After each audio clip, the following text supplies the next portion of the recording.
Tarini. Jai Shri Krishna Chaitanya Prabhu Nityananda Shri Advaita Gadadhar Shri Gaur Bhakta Vrinda.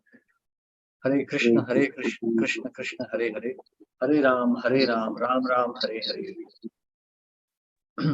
Om Namo Bhagavate Vasudevaya. Om Namo Bhagavate Vasudevaya. Om Namo Bhagavate Vasudevaya. Om Namo Bhagavate Vasudevaya. Om Namo Bhagavate Vasudevaya. Om Namo Bhagavate Vasudevaya. Yarhi Vavsa Bhagavan Lokam Imam Yogasyadha Pratipam. Yarhi Vavsa Bhagavan Lokam Imam Yogasyadha Pratipam. Iva Chakshanas Tat Pratikriya Karma Vibhatsitam Iti Vratam Ajagaram. Va Chakshanam Tat Pratikriya Karma Vibhatsitam Iti Vratam Ajagaram. Asthitah. Oh, sorry.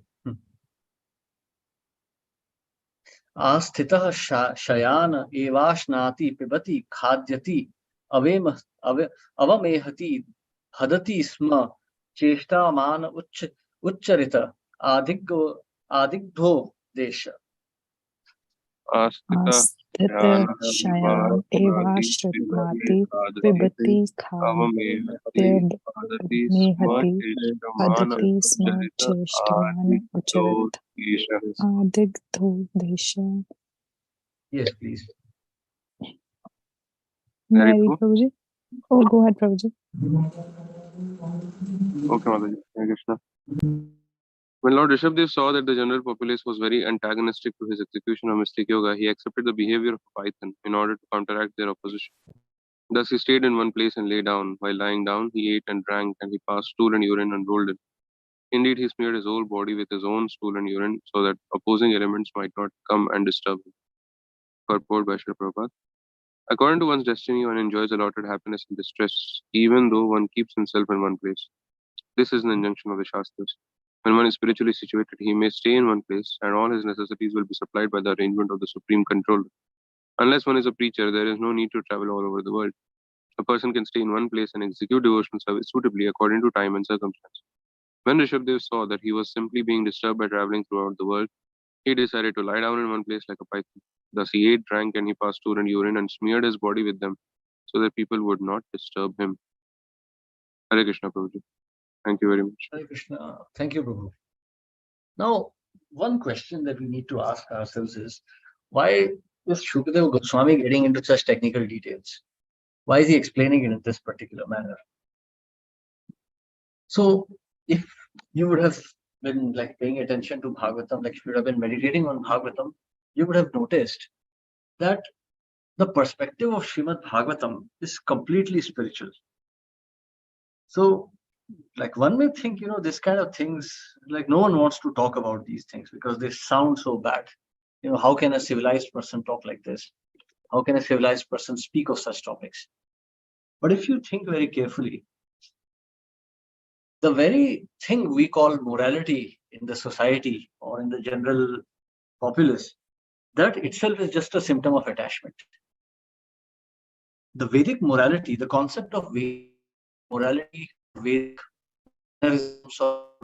etiquettes is very different from what mundane activities are. In the mundane world, certainly Vedic morality and Vedic etiquettes are way higher than modern ones. But at times we see that mundane sensibilities are outraged by such kind of statements. So the fact is that the perspective of Srimad Bhagavatam is spiritual, purely spiritual. The human body is just seen as a vehicle for approaching the Supreme. Therefore, not so much importance is attached to the body or its activities. Therefore, such activities are not considered like, some violation of etiquette or morality. This is like human body is just seen as a machine. So therefore, Shukadeva Goswami is explaining it in such a manner that Lord Rishabdev actually, he actually outraged the normal society. So when he was traveling around, so actually he wanted to show, Rishabdev wanted to show that this body itself is completely insignificant. Its only purpose is to realize the Supreme. And once that realization has been achieved, the body has no further purpose. So he did not decorate this body. He did not even try to protect this body. He showed complete indifference to this body. Therefore, Rishabdev, when he saw that his endeavors were being disturbed and they were causing disturbance also, he just started behaving in a manner which may be seen as completely, uncivilized. Therefore, mundane morality, actually, if we see, is also just another sign of attachment. It's also another instrument for remaining attached to this material world. Oh no, we don't talk about such topics. We don't think about such and such things. Why? Because that disturbs us.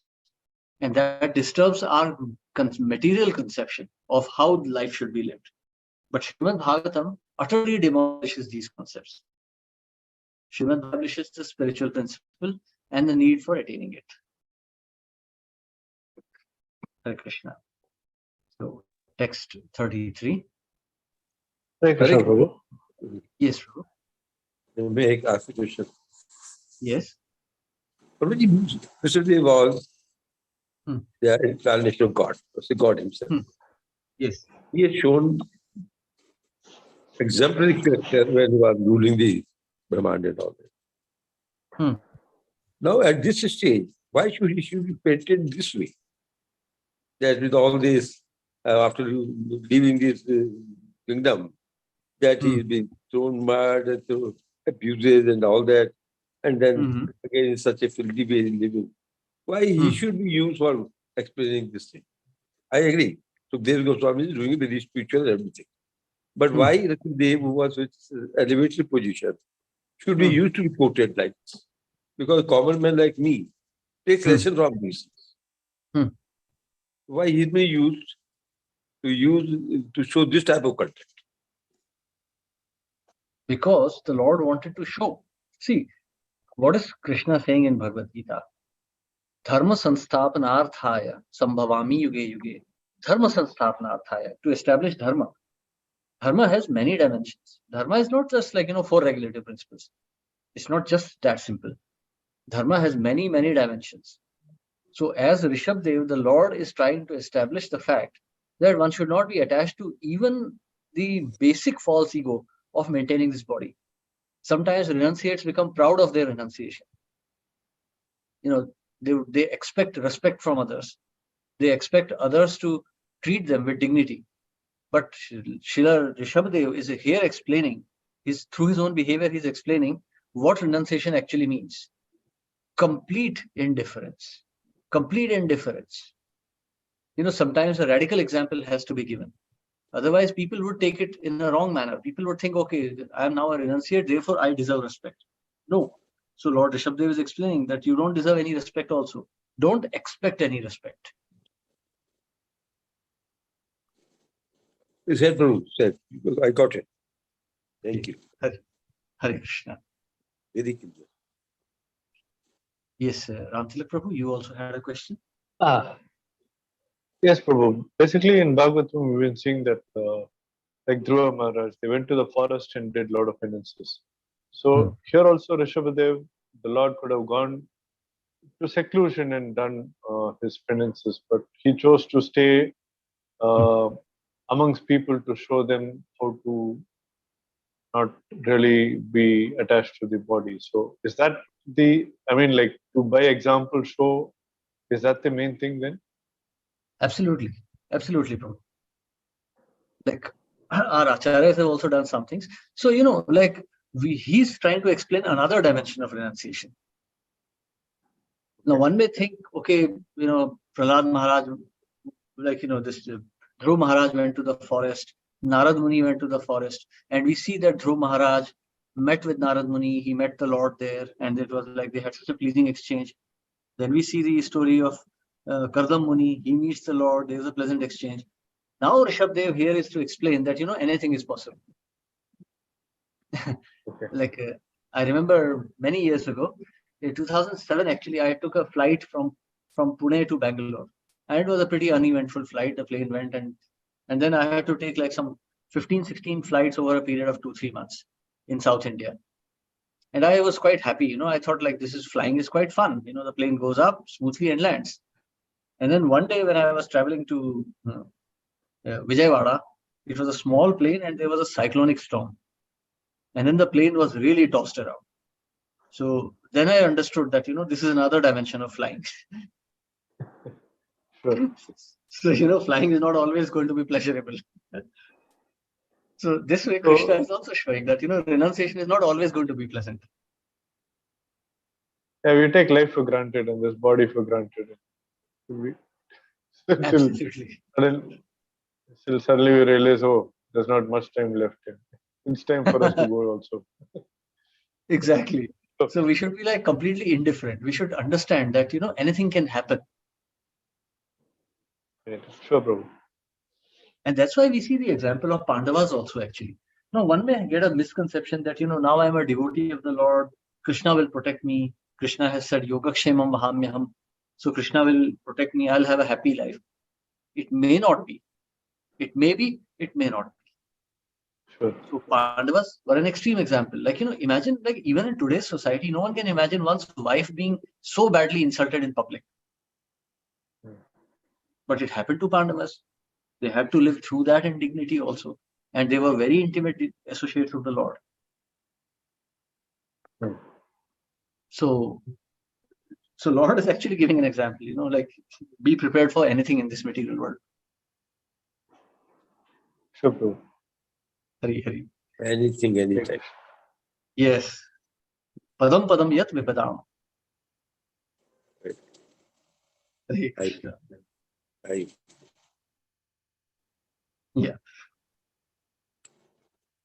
Tasya hayah purisha surabhi saugandhya vayustam desham dasha yojanam samantat surabhim chakara. Tasya hayah purisha surabhi saugandhya vyasam tam yesam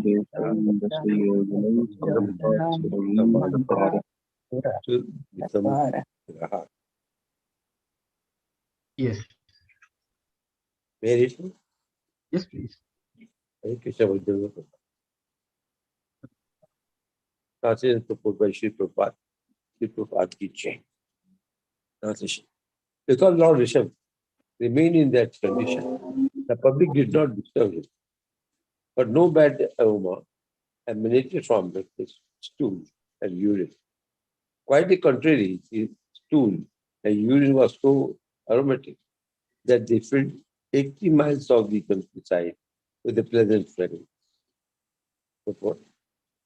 From this, we can certainly assume that Lord Rishabhdev was transitionally blissful.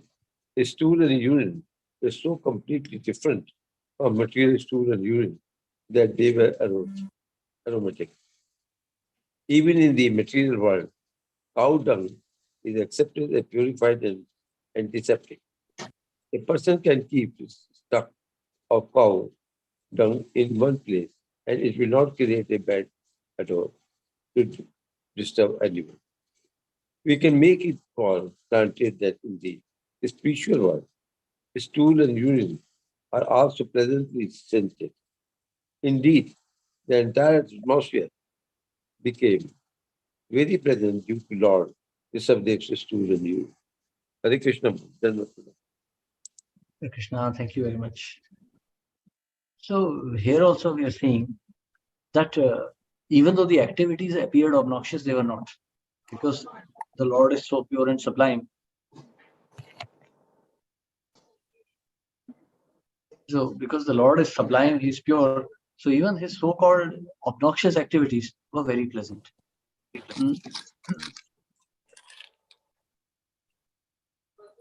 Krishna, can you please mute yourself? Thank you. So we can see that, see, as we have discussed, this material world is what? There is Brahma and there is Mahatattva. The Jiva is Brahma and Mahatattva is just the matter. Now, as we were discussing yesterday also, it is the perspective which differs.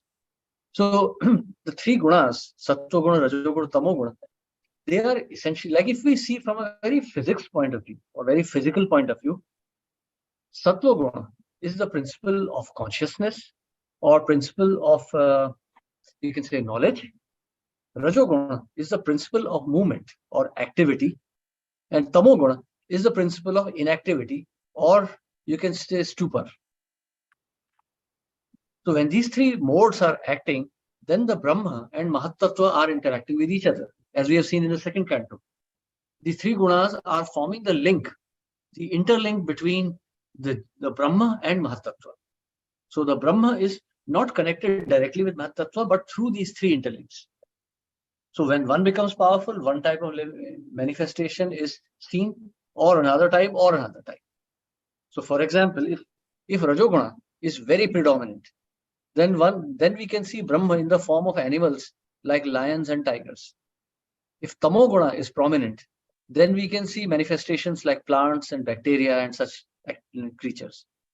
If Sattva Guna is predominant, then we see human beings and demigods. And if Rajoguna, Tamoguna are predominant with a level of Sattva Guna, then we see demons and such living entities, which have elevated consciousness but not enough knowledge. So these three gunas in various combinations are manifesting different types of living entities and living and matter. But the Supreme Lord is Vishuddha Sattva. He is situated in Ladini. Ladini Tattva is actually manifesting from the Supreme Lord. So Supreme Lord, so if Supreme Lord comes in contact with material manifestation, he will manifest Mahat Tattva in such a way that it appears very pleasant. Therefore, even the so-called urine and stool of the Lord were very pleasant. So we can understand that's how pleasant the Supreme Lord is, because he's Ananda. He's Ananda Vigraha. His body itself is Ananda, bliss. Therefore, whatever he comes in contact with turns to Vishuddha Sattva. So even when he has to come in contact with material nature, he appears in the form of Lord Shiva. Shiva is the supreme Brahman in contact with material nature. He is that interlayer, he is that boundary layer between the Jiva and the Supreme.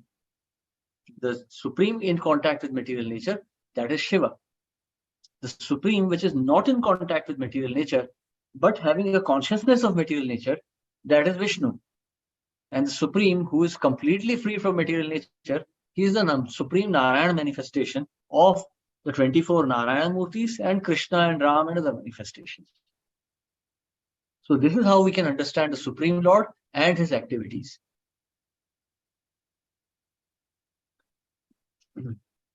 So if anyone has any question, please raise your hands. Otherwise, we'll continue. Probably can you please again explain what is 24 Vishnu you said it? So when the secondary Chaturvyu is manifested, Lord Narayan manifests in 24 forms. So all the forms that we see as Mukunda, Murari, all these forms are different forms of Vishnu, of Narayan only. 400 forms. They are not different from Narayan or Krishna, but they are the same form. Oh. Yes. Yes, can you please? Oh, sorry. Yeah. Go ahead. Yeah, no, you speak. Yeah. जो आपने अभी समझाया Shivji and Narayan, can you please explain that again? So, see, we are seeing the Lord from material perspective. 3/4 of actual manifestation is spiritual. Only 1/4 is material.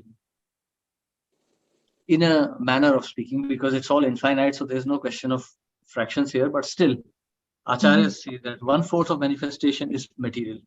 So, looking at the Lord from a material perspective, how is the Lord manifested? Krishna is the original personality, Adi Purusha.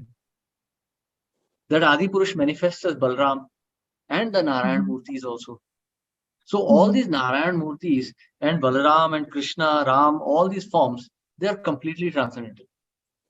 Even though we sometimes see them in the material world, they are still completely transcendental. So this material manifestation is conducted by different forms of the Lord.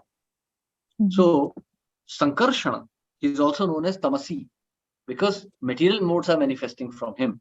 So Sankarshana, when he is manifested as when he enters into the material world, so you cannot just enter into a place unless you have some interest in it. So the form of the Lord who has affection for material world, he is Vishnu. That's why there is a slight subtle distinction between Narayan and Vishnu. Srila Prabhupada explains this in Chaitanya Charitamrita actually, not in Bhagavatam also. Otherwise, Narayan and Vishnu are identical. The names are used interchangeably by Acharyas also. But if you want a distinction, this is the subtle distinction. So Vishnu Murti of the Lord has a subtle affection for material nature. That's why he is with Lord Brahma, he is conducting the material world. But when material world itself has to be conducted, then he has to take the form of Shiva. So Shiva is the Lord who is in contact with material nature. Therefore, the Shiva Tattva is not considered equivalent to Vishnu Tattva. And therefore, we see that apparently sometimes Lord Shiva comes under the grip of illusion.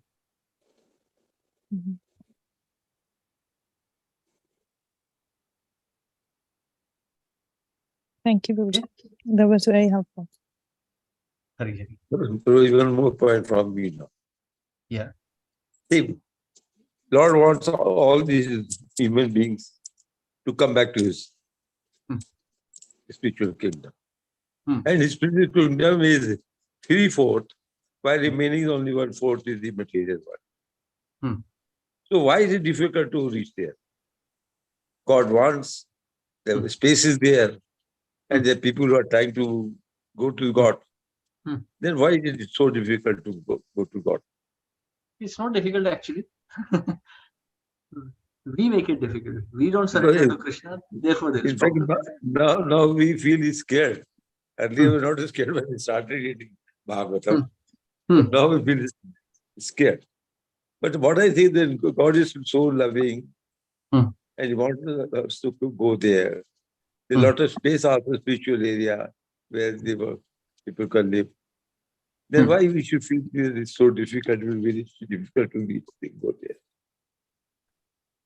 See, that's our problem, really. Like, so we have to study Acharya and we'll see what's the mistake we are making. See, Srila Bhaktivinoda Thakur says, Pakhi na jani kaun aparadhe, mukhe Hare Krishna naam bolo na. See, I don't know what offense I have committed that I am not able to have faith in the names of Krishna. So, we have committed offenses, therefore we are not able to see the Lord. We just have to rectify that. The problem is we are too much in ahankar. We should see ourselves. And it's very easy to see also. Mahaprabhu has given very simple instruction. Chant Krishna's name continuously. Why do we introduce so many complexities here? For instance, let me give you an example. Why do devotees say that, we have to protect India, we are Indians, we are Hindus or whatever? Why? This is not mentioned by Acharyas. So why are we introducing our own principles? If we are walking on the street and your GPS says, turn right after 100 meters, and then you see a left turn after 50 meters, and you think, okay, let me explore this also. Then how will the GPS work? The GPS is guiding you, but you have to follow the guidance. The Acharya is saying, give up all nonsense. But we hang on to nonsense. In fact, we try to justify nonsense. So then how will Krishna manifest? Acharya Maam Vijaniyam. Mahaprabhu, the Lord is saying that the spiritual master is as good as me. So if spiritual master says, please do this, we have to do that. And we cannot introduce our own principles. But that is what we do. Spiritual master says something and we introduce something else. Because, hey, this looks convenient. That's why we are not able to see the Lord. It's very easy otherwise. Just take up the books, start studying what Prabhupada has given, start following directly. No problem at all. Very soon you will start experiencing this yourself. We have to ignore all the social conventions and so many other things which make no sense. Everything should be seen from the perspective of the scriptures and the sadhus. And we should also know who is a sadhu really. So I entirely agree that we should not try to save India or Pakistan and English, Africa. All those Yeah. categories are absolutely unnecessary because here also, earlier it was the whole Brahman was one. Even today is one. Only geographically. But in today's scenario, we have a lot of Malech and Yavan threatening our devotion. So to protect that, we have to protect India or our place so that we are secure and we can go to Godhead. Yeah, so This is what the we Indian do. Army We have is to well identify capable. that we are Indian. Yeah, so Indian Army is very well capable. Indian Air Force, Indian Navy are very strong and capable. I mean, why do we need to worry about that? See, like if I'm a teacher of physics, why should I worry whether the chemistry teacher is teaching properly or not? I should take care of my subject properly. And then the fate will decide who will teach chemistry, because I am not an expert in chemistry. So let the defense forces take that matter up seriously. We are Vaishnavas. We should take bhakti seriously because the society needs Krishna consciousness. So we have to preach Krishna consciousness properly. If we neglect our duty and we try to take up the duty of the Indian Army, we will fail there and we would have certainly failed here. Krishna is also advising the same thing. You do your duty. In the army also, the truck driver will only drive the truck. The rifleman will only fire the rifle. The artillery man will only fire the artillery guns. They will not exchange each other's jobs. They may know each other's jobs, but they will not exchange them. At the time of war, they will stick to their duties. The machine gunner will not suddenly start using night vision equipment, or he will not suddenly try to fly a helicopter. No, he will stick to his machine gun post. The truck driver will only drive the truck because every function is extremely important at the time of combat. So in the conduct of society also, the role of Vaishnava is very clearly defined. A Vaishnava is Guru. He's above Brahmana. He's a Guru. So he should stick to that role. He should give proper knowledge. And eventually we should remember as Vaishnavas that it is Krishna who will be protecting us. Why? How can a Malecha disturb us? The Kauravas were disturbing, so Krishna destroyed them to protect the Pandavas. Paritranaya sadhunam vinashaya cha dushkritam sambhavami yuge yuge. Krishna is saying, so he's here to protect the devotees and annihilate the demons. So we should not worry. Unless we are specifically instructed to do that, we should not be worrying about that. We should stick to our duty. Otherwise, we will be disturbed in our work. Now, Parvij, one point on this. That do we want to say that this army people, etc., should not get salvation? And they are also, they are doing their duty, but they should also be Vaishnava, no? They should be Vaishnava. Yeah, so they should know Krishna, then Krishna will protect them. Otherwise, they will be conducted by false ego. Precisely what I'm saying. It means we are overlapping and contradicting. Because army man doing an army job, because there is a job given to him, and which as the Bhagavad Gita is absolutely justified. But then he is also Vaishnava. And he's also got right to be liberated. No. Army man is not a Vaishnava. Army man is acting on the platform of false ego. He thinks he's an Indian, a Pakistani, a Chinese, and he is fighting for that. If he becomes a Vaishnava, then he will be a Vaishnava. Yeah, but then I say, if he doesn't do that, then who will save us from Malech? Krishna will protect us. If Krishna doesn't want it, now there's a cyclone. Which army can protect us against that? If Krishna decides, the whole world will be annihilated. No army will be able to protect it. When time comes, when destruction comes, everything will be destroyed. Hiranyakashipu, he was more powerful than any NDA candidate. But he was destroyed by the Lord. The Lord took all the loopholes which are available and created a coincidence and killed him.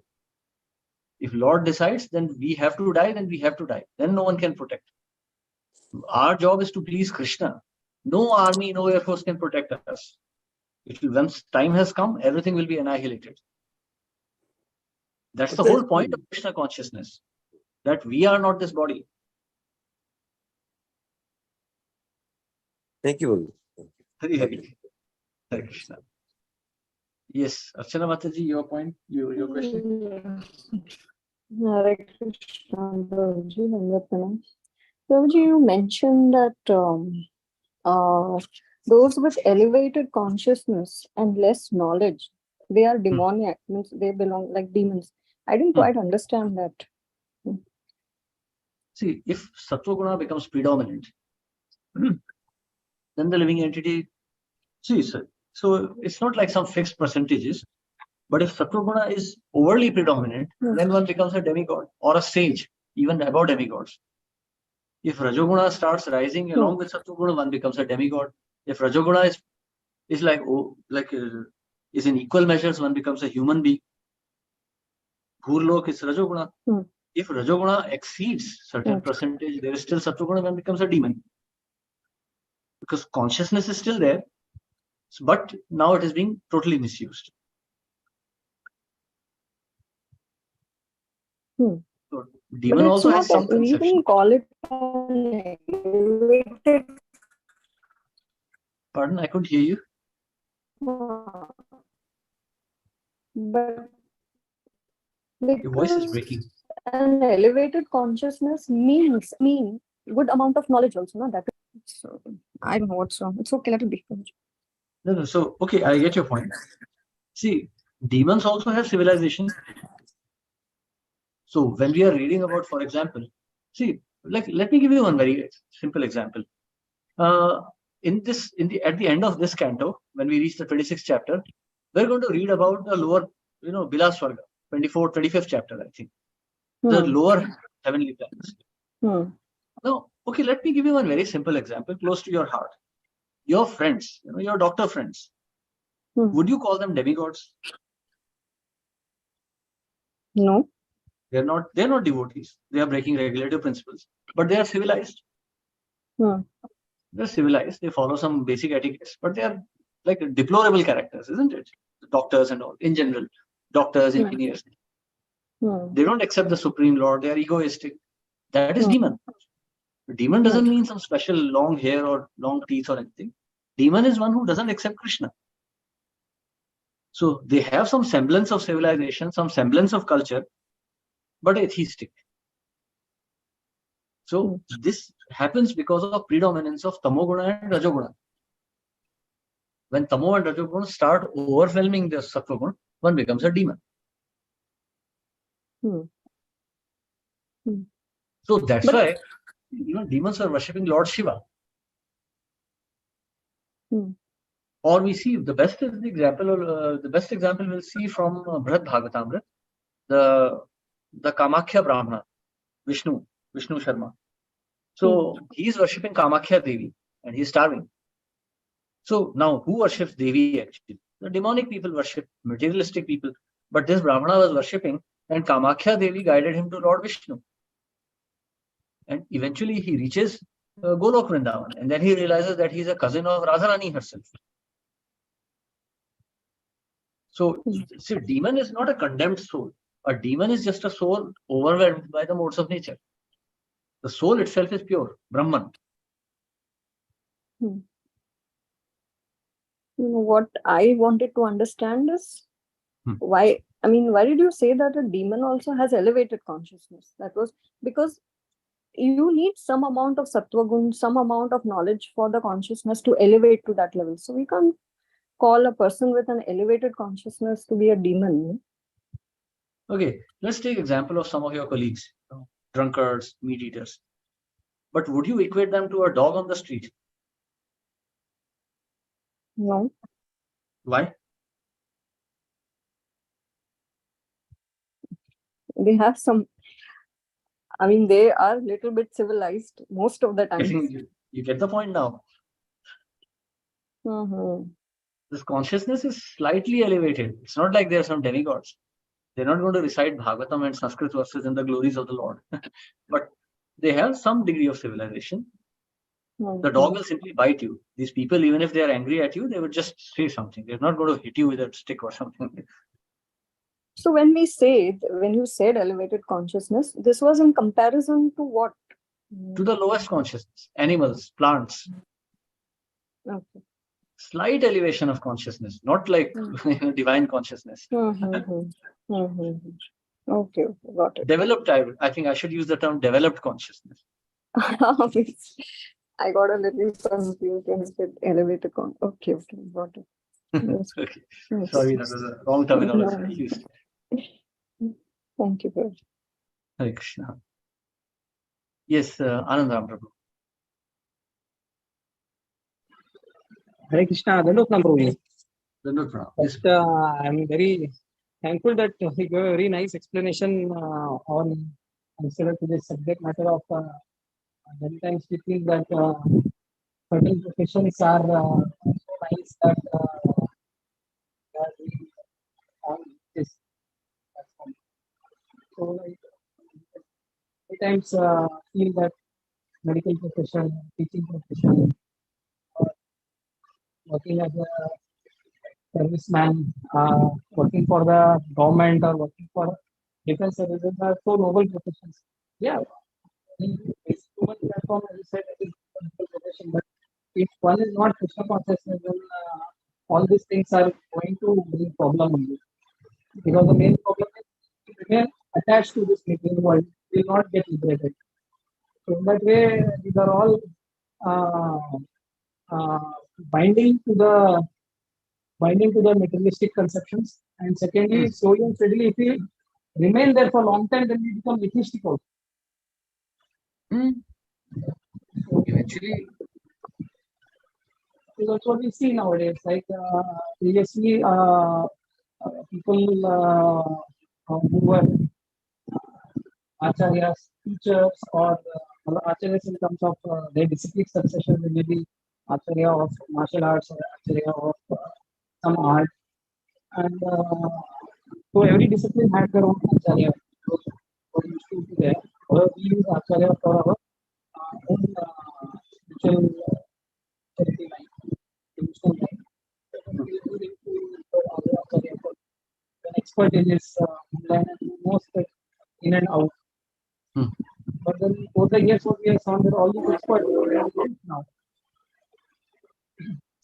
The experts may be still there in their own line, but once upon a time they were good English people, experts in their line. But now the same experts in their line have become atheists.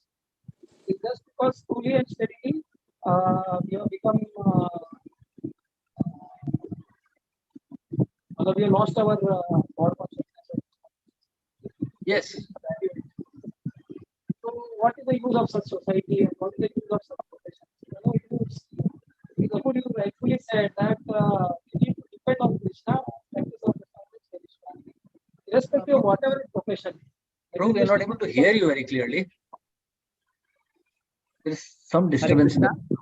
Yeah. Why is it? Am I audible? Yeah, now. So the message what I got from it is irrespective of our profession, whether it be materialistically called noble or not, we first start in the right direction. That is, one, we have to try to become a sincere devotee, genuine devotee, take up devotional life very seriously as accepted by the Acharya. And if that particular profession is not suitable for a Krishna consciousness, Krishna will guide who will guide us to change the profession also. Then also we should not be stuck to our profession. No, this is the only profession I like it. So we may start from any profession, but whatever is conducive, as NOI says, Anukulena, that is whatever is favorable for Krishna, we start accepting it. Whatever is favorable for Krishna consciousness, elevation of consciousness, we start accepting it. You don't just stick around by saying that, oh, everybody respects it, and it's very nice, we have expertise in that. We should not get attached to our profession also. It is also a big attachment. I remember one of my initial years, I spent around 5 to 7 years in this teaching profession.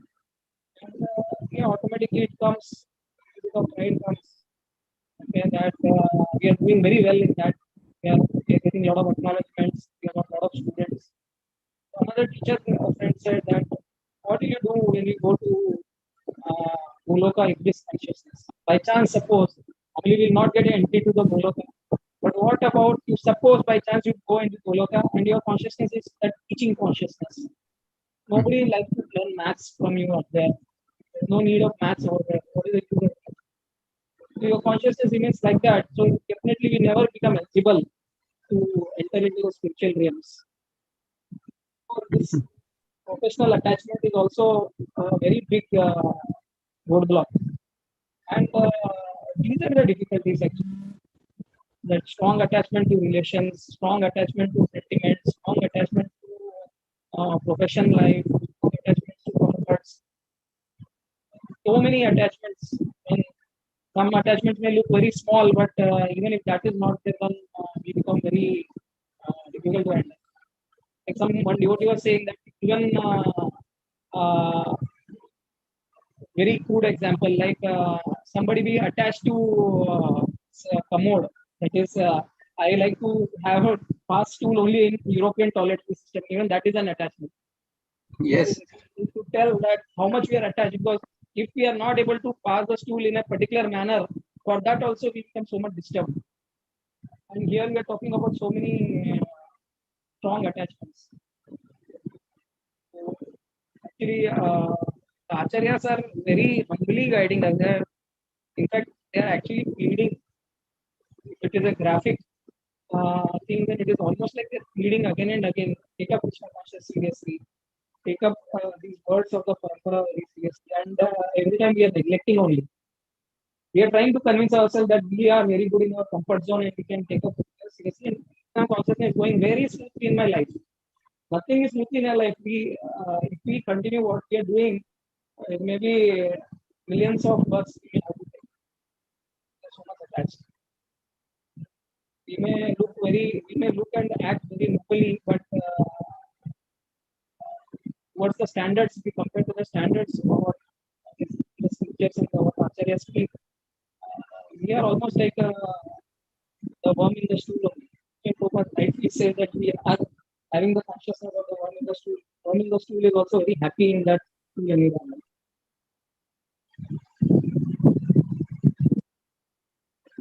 Thank you so much, Prabhuji, for highlighting that.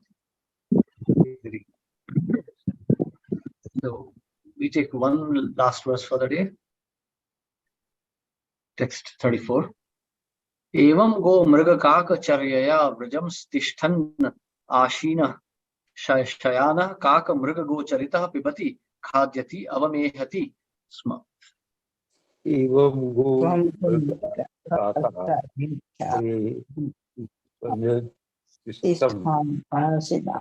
Sayana Kaka Charit Bhadati Avamehadisma.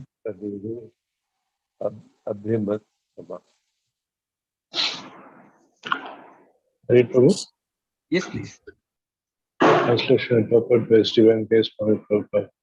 Translation. In this way, Lord Rishabhadeva followed the behavior of cows, deers, and crows. Sometimes he moved or walked, and sometimes he sat down in one place. Sometimes he lay down, behaving exactly like cows, deers, and crows. In that way, he ate, drank, passed stool and urine, and treated the people in this way. Purport. Being the Supreme Personality of Godhead, Lord Rishabhadeva possessed a transcendental spiritual body. Since the general public could not appreciate his behavior in mystic yoga practice, they began to disturb him. To treat them, he behaved like crows, cows, and deer. Hare Krishna. Hare Krishna. Thank you very much. Very interesting point, this one. So Srila Madhavendra Puri also sometimes acted in a similar manner. So he would not take public roads. He would walk through the forest. He would not stay in any village or town. He would just continue to walk through. So when the people of this place, Khirchor Gopinath, came to know about Madhavendra Puri, he immediately left, because he understood now that the priest has found out. Eventually, the whole world will just come to ask his blessing. So he just ran away from that place.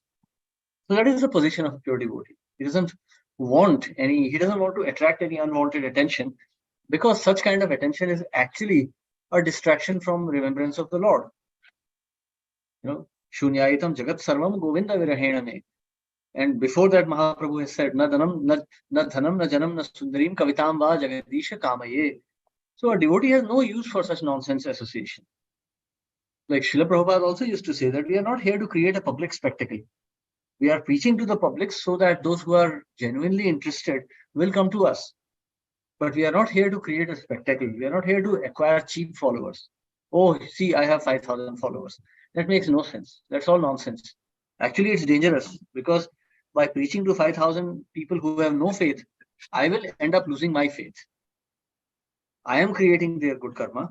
So for creating their good karma, I have to finish my good karma. So to create their spiritual credits, I have to spend my spiritual credits. So I will fall down.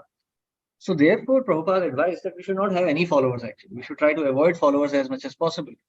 Preaching only as much as is necessary. So, so Rishabdev acted in such a way. So, like we see the example of Srila Prabhupada also. Srila Prabhupada, actually, we think that Srila Prabhupada was always living like a celebrity, surrounded by thousands of disciples singing and shouting. No, that was practically like 10% of Prabhupada's time. Most of the time, actually, just day before yesterday, I was having a conversation with a devotee from Mayapur, and we were discussing the same topic. Actually, most of the time, Srila Prabhupada was completely alone. He was sitting aloof. He was simply translating his books or reading his books. Even though he would be surrounded by 1,000 disciples, he would not talk to them. He was not spending his time, he was not socializing at all. Towards the later end, towards like after 74, 75, Srila Prabhupada was mostly spending his time alone. That's why you see, like if you see the old set, 17-volume Chaitanya Charitamrita, or in the new set, 7-volume Chaitanya Charitamrita, this was done in 1 year. With complete commentaries, elaborate Sanskrit verses, and elaborate Bengali verses. So you can imagine the level of hard work that Srila Prabhupada had put into it. And that would be possible only when Srila Prabhupada was spending time alone. Imagine writing 7 books of around 500, 400 pages each in 1 year. Is that like possible for common human beings? But Srila Prabhupada did that. So that means that a Vaishnava avoids general masses. So actually Bhaktivinoda Thakur writes that one should even avoid the company of neophytic devotees. Because unless one has something important to say, one should not say anything. So simply to gather cheap appreciation from neophytes, if a Vaishnava spends his time more and more with them, he will lose all his piety. This is the warning of Bhaktivinoda Thakur in Jaiva Dharma. One has to be very careful. This Bhakti Lata beej that you have to nurture it very carefully. If you spend time listening to politicians or spending time with mundaners, all your pious credits will be finished. All your spiritual credits will be finished. It will become an aparadh and you lose faith in Krishna. You lose taste in chanting. So therefore, Rishabdev avoided general masses. Hare Krishna. Yes, any questions or comments? Yes, you have a question. Krishna Prabhuji, thank you, Ji. Prabhuji, 2 questions actually. One is, so the way from your explanation, we can understand what Rishabdev Ji is trying to do. A devotee will be able to understand what Rishabdev Ji is trying to do. If a normal human being would see Rishabdev Ji this way, would that now be considered Vaishnava Aparadh? Because they won't be able to understand. They might react in an adverse manner. Yes, that would be a Vaishnava Aparadh. So then the goal of Rishabdev Ji when he started was to preach Krishna consciousness, to bring everyone to that platform. So now, how come that, because if that's a Vaishnava Aparadh, that person is actually now going to be staying away from Krishna consciousness rather than getting into it. So how's that goal completely changed though? I think we discussed the same question yesterday also, didn't we? My mistake then, Prabhuji. No, I didn't, I didn't get it, sorry. No, it's all right. I'll explain it. See, when we are approaching a sadhu, before approaching a sadhu, we must be qualified. Now imagine you are talking like, for example, you are a physics student. So for example, you heard of John von Neumann? नहीं जी, नाम इनका नहीं सुना यार, Richard Feynman. भूल गई. These are like dawns of physics. They're like they're similar era as Einstein, but they were like Neumann and Feynman. They're considered like geniuses of physics. They have valuable contribution to many fields, string theory and so many things. Now, if you want to approach, let's say Einstein, if you want to approach him, you must have some elementary knowledge of physics at least. You're going to talk to Ramanujam and you don't know what is 1 + 2. What will be the use? You will commit offenses because you don't understand what they are doing. If you get into complex theory of sets, and you don't even know basic algebra, Mhm. what will you understand? You'll think that this Mhm. man is speaking nonsense. Mhm. So you see, so to approach a sadhu, we must have some spiritual qualification. So Rishabdev had given his teachings already. So when he spoke, Mhm. it was not that only his 100 sons were listening. There were other people also. Mhm. Mhm. It was a general lecture. He gave a general speech. Mhm. And he was the king. So naturally, here we can understand that the people who are disrespecting him were the lowest class of people. Those who were sadhus would understand his position. Mhm. So, you see, so many. I'll give you one example. I'll give you one very simple example, and that will make it clear. I've met many disciples of Srila Prabhupada over the years. I met online, physically. And you will be shocked to hear that so many of Prabhupada's disciples actually think that Prabhupada did not give proper teachings. Can you believe that? Mhm. I was in Mayapur. I met one disciple of Prabhupada. He was of the opinion that Prabhupada did not give any Rasik Shastra. Prabhupada's education is not good enough to take us back to Godhead. So you see, that's a disciple. And Mhm. in what way do you think Prabhupada was behaving in an inappropriate manner? Mhm. You're getting the point? That is a Vaishnava Prad. Yes. Yes. That's not a Vaishnava Aparadh. That's like Maha Aparadh. That's Mhm. Very true. that's I think Vishnu Aparadh, because you are directly Mhm. condemned eternally. Finished. Mhm. Mhm. Human form is Very gone. true. You'll have to wait for the next pralay. Mhm. See, Srila Prabhupada's teachings are sublime. So no, I'll explain the context also, and I can understand why this person thinks like this, because he's a fool. First of all, to understand quantum mechanics, you have to understand modern physics. Mhm. To understand modern physics, you must understand classical physics. Yes. Mhm. Okay. So think of it this way. Srila Prabhupada's teachings are, they are very high level. So one of Prabhupada's disciples, his name was His Holiness Suhotra Swami. So Suhotra Swami, he wrote a book, Rasik Shastra in Srila Prabhupada's books. So he essentially proved that Prabhupada's books are complete. He said, you don't be so blind. If you pay careful attention, you will find everything in Prabhupada's books. Mhm. All the so-called Ras Leela you are searching for is there in Prabhupada's books. But you have to understand it. You have to be qualified to reach that point. Yes. If you want to hear cheap romance between some boy and girl, then Mhm. there are so many gurus who are talking about cheap Ras Leelas. Mhm. But if you understand who is the supreme absolute truth and his internal potency, then you study Srimad Bhagavatam. Then you'll know who's Krishna. Okay, that explains it very nicely, Prabhuji. Thank you so much.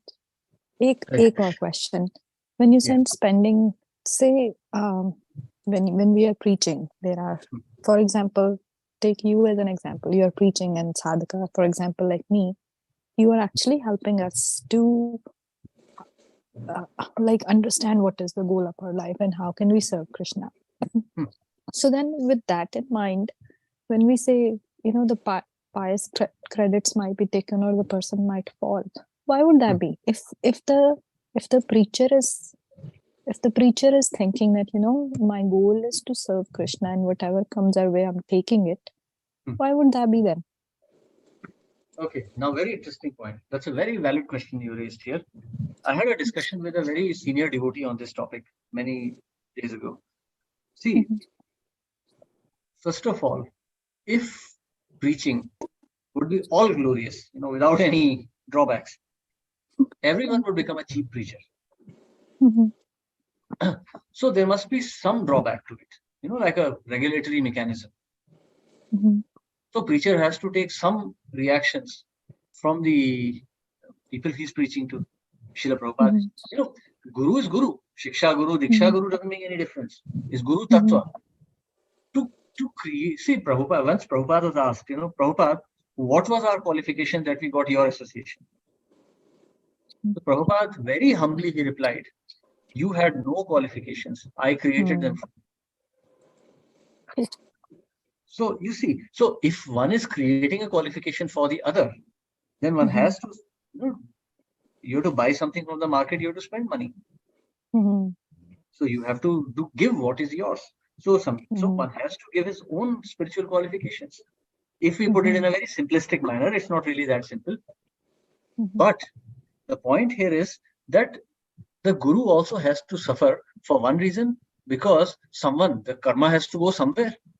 So the karma comes to guru, because eventually Krishna says sarva dharmana parityajya aham tvama sarva papebhyo mokshayishyami. So when we preach on behalf of Krishna, we also take karma on his behalf. So that's why guru suffers. Okay, now that thing is, of course, one thing is that guru must be completely surrendered to Krishna. That's what Srila Prabhupada explained. It's Acharya Parampara. So if guru is completely surrendered, Krishna takes away that sin. Because guru is also, sarva dharmana parityajya. He's also a sharanam vraja. So his karma is directly passed on. But now, suppose the guru acquires false ego. Hey, if I preach to these ladies, they're looking so beautiful, my name would be famous. Then that karma stops with him. Yes. And Krishna says, okay, now you preach. Now you accept their surrender. Earlier, I was accepting. So Guru was accepting the surrender of disciple on behalf of Krishna. If he becomes egoistic, then he accepts their surrender on his own behalf. Then he has to suffer the karma. Then he will fall down. Okay. That explains it very nicely. Thank you, Ji. Hare Krishna. Hare Krishna, Prabhuji. But one more thing in this. But Prabhuji, Prabhupada was totally surrendered to the Lord. But yet he used to say, I am suffering your karmas. He used to tell his disciple. How do you understand this? When you said somebody who's completely surrendered to Krishna would not be suffering the karma. There is capacity also. Jiva is Anu. Krishna is Vibhu. Even Guru is Anu. So, there's a, you studied fluid mechanics, right? There's like heavy pressure passing through a pipeline, going to a lower head. So even if the fluid is passing through the pipeline still has to tolerate some pressure. Even though it is allowing all the liquid to pass, it will still suffer some pressure. So Guru gets a token karma of the disciple. Krishna takes the bulk of it, which is also a good thing, so that others will not imitate the Acharya. Okay. Okay, got it, Prabhuji. Thank you. And maybe for this very reason, Guru is very dear to Krishna. That knowing all the fact, he's voluntarily serving to take all this. Actually, from the very beginning, Acharya is Nitya Siddha. So he's suffering on behalf of Krishna. Actually, the main suffering of the Acharya is that he's separated from Krishna. Prabhupada himself used to say, I was enjoying happily in Vrindavan, I had to come here because of you. Then he got frustrated. So please understand the situation of Acharya and take bhakti very seriously. Please understand that every time we do some mischief, Acharyas have to suffer for it.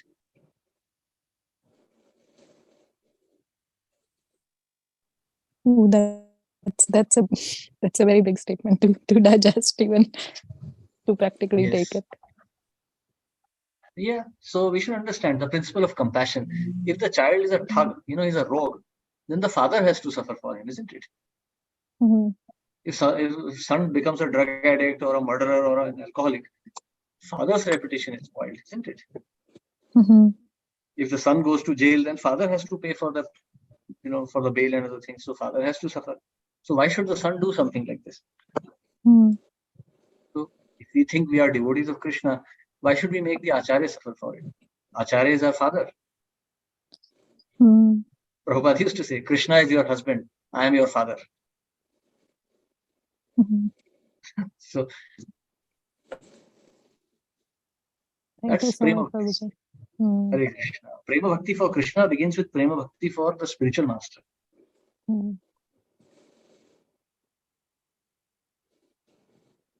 Okay, so we stop here. Thank you very much. Hare Krishna. Srila Prabhupada ki jai. Jai. Jai. Thank you, Prabhuji. Thank you, Prabhuji. Thank you. Dandavat Pranam.